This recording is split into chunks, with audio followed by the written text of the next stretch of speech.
ইতিহাসত কেইটামান বাক্যই আমাক সাংঘাতিকভাৱে পলুকিত কৰে, সাংঘাতিকভাৱে উৎসাহিত কৰে।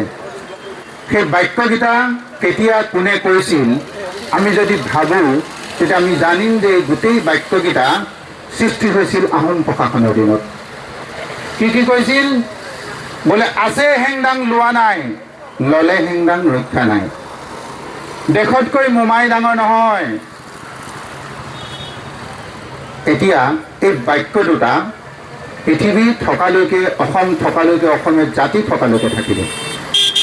মোগলক অসমৰ পৰা খেদিবৰ কাৰণে, মোগলক যুদ্ধত পৰাস্ত কৰিবৰ কাৰণে লাচিত বৰফুকন ডাঙৰে কৈছিল দেশতকৈ মোমাই ডাঙৰ নহয়।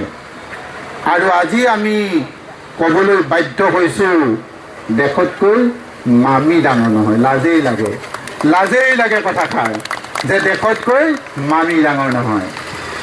আমি কিয় ক'ব লগা হৈছে? নিজকে মমাই বুলি প্ৰতিপন্ন কৰি অসমৰ বাঘজৰী হাতত লৈ মামী উৎপাদন কৰি ল'লে, মামী সৃষ্টি কৰিলে। মামীক ইমানেই ভাল পায়, কালি মই ফেচবুকত এজনী গৃহিণীয়ে এটা আক্ষেপ কৰা দেখি বৰ হাঁহি উঠিলে। সেই দেখা নাই, তুমি দেখিছানে? বোলে কি লোকে ঘৈণীয়েকক ইমান ভাল পাই, দেখা নাইনে? সেই 12,000 বিঘালৈকে মাটি কিনি দিছে।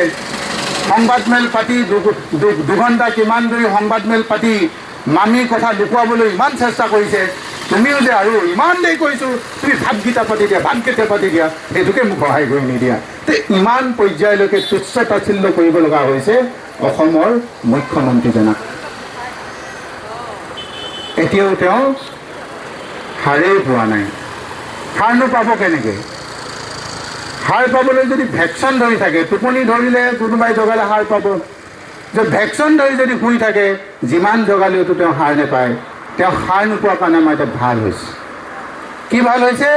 অসমৰ গোটেই জনগণে, ভাৰতবৰ্ষৰ গোটেই জনগণে এতিয়া বুজি পাইছে যে অসমৰ আটাইতকৈ ঠগবাজ, আটাইতকৈ মিছা, আটাইতকৈ পলুজিত, আটাইতকৈ ভয়াতুৰ সেই প্ৰাণীটোৱে হৈছে আজি হিমন্ত ডক্টৰ হিমন্ত বিশ্ব শৰ্মা ডাঙৰীয়া, যিজনে গৌৰৱ গগৈৰ নাম শুনিলেই হয়তো যদি কেনেবাকৈ পাতকৰ্ম কৰিবলৈ যায়, তাতো যদি মোবাইলটো লৈ যায় গৌৰৱ গগৈ জিন্দাবাদ চিঞৰি দিয়ে, তেওঁ হয়তো জাপ মাৰি উঠে।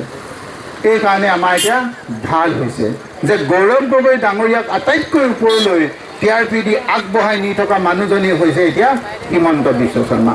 ধন্যবাদ হিমন্ত বিশ্ব শৰ্মা। আপুনি যে ভাল কথা, ভাল ব্যৱহাৰ, ভাল আচাৰ, ভাল পৰিৱেশ এইখিনি যে নাই দিব পৰা নাই, তাৰ কাৰণে অসমৰ ৰাইজে এতিয়া পণ লৈছে যে অহা 26ৰ নিৰ্বাচনত তোমালোকক পুলিয়ে পোখাই উঘালি গৌৰৱ গগৈ ডাঙৰীয়াৰ নেতৃত্বত কংগ্ৰেছ চৰকাৰ আনিব, আৰু কংগ্ৰেছ দলৰ নেতৃত্বত চৰকাৰ হৈ গৌৰৱ গগৈ ডাঙৰীয়া আমাৰ অসমৰ মুখ্যমন্ত্ৰী হ'ব। আৰু আমি সেই কথাকে প্ৰতিপন্ন কৰিবৰ কাৰণে ৰাইজৰ পক্ষত থাকি আজি এই প্ৰতিবাদস্থলীত বহিছোঁ। প্ৰতিবাদস্থলীত বহি ক'ব খুজিছোঁ যে কেৱল তোমালোকে অকল মাটি কিনা নাই, তোমালোকে অকল মাটি কিনা নাই, তোমালোকে অকল বাগান কিনা নাই, তোমালোকে গৰু চিণ্ডিকেট কৰিছা, গৰু চুৰ কৰিছা, কয়লা চুৰ কৰিছা, কয়লা চুৰ কৰিছা, কাঠ চুৰ কৰিছা, এই গোটেইবোৰৰ লগত তোমালোক জড়িত হৈ গৈছে। ধন্যবাদ তোমালোক যে চৰকাৰ এখন গঠন কৰি চৰকাৰৰ নামত শপত লৈ কেৱল মাত্ৰ হিন্দু আৰু মুছলমান দেখিছা, কেৱল মিয়া মিয়া মিয়া বুলি কৈ আকৌ নিৰ্বাচন পাৰ কৰিব খুজিছা। আমি এটা কথা সকলোৱে জনা দৰকাৰ যে 1925 চনত RSSৰ জন্ম হৈছিল, 1980 চনত BJP দল গঠন হৈছিল, আৰু 1212 খ্ৰীষ্টাব্দৰ অহা অসমলৈ অহা টাই মংগোলিয়ান জাতিগোষ্ঠীৰ আগতেই গৌড়ৰ ৰজাৰ হাতত মুছলমান বন্দিত্ব জীৱন যাপন কৰি প্ৰথম 1278 খ্ৰীষ্টাব্দত 1178 খ্ৰীষ্টাব্দত মিয়া মানে মুছলমান অসমৰ বন্দিত্ব জীৱনত প্ৰথম অসমলৈ সোমাইছিল। 1200 খ্ৰীষ্টাব্দ ক'ত? 1925 ক'ত? 1980 ক'ত? 1980ত জন্ম হোৱা BJP কেইটাই আজি কয় যে যি সময়ত চৰ চাপৰিত এখন স্কুল প্ৰতিষ্ঠা হৈছিল 1925 চনত, তেওঁলোকক কয় তেওঁলোক ভাৰতীয় নহয়। ইয়াতকৈ হাঁহি উঠা কথা কিবা থাকিব লাগে নেকি? এই কথা আজি অসমৰ ৰাইজে, অসমৰ ছাত্ৰ সমাজে, অসমৰ শিক্ষিত ব্যক্তিসকলে আটাইবোৰ বুজিছে, ৰোৱনীয়ে বুজিছে, টাউনীয়ে বুজিছে, বাগানে বুজিছে, চবেই বুজিছে।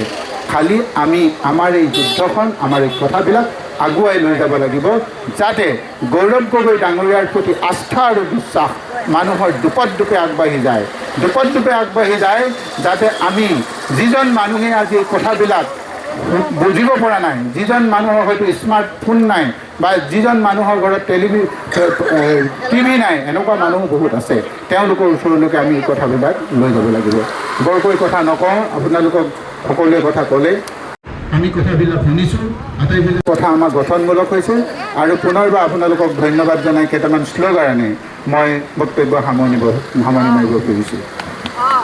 গৌৰৱ গগৈ জিন্দাবাদ, গৌৰৱ গগৈ জিন্দাবাদ, রাহুল গান্ধী জিন্দাবাদ, কংগ্রেস জিন্দাবাদ, অসম কংগ্রেস জিন্দাবাদ, জিলা কংগ্রেস জিন্দাবাদ, জিলা কংগ্রেস জিন্দাবাদ, মহিলা কংগ্রেস জিন্দাবাদ, মহিলা কংগ্রেস জিন্দাবাদ, ইয়ুথ কংগ্রেস জিন্দাবাদ, NSUI জিন্দাবাদ, NSUI জিন্দাবাদ।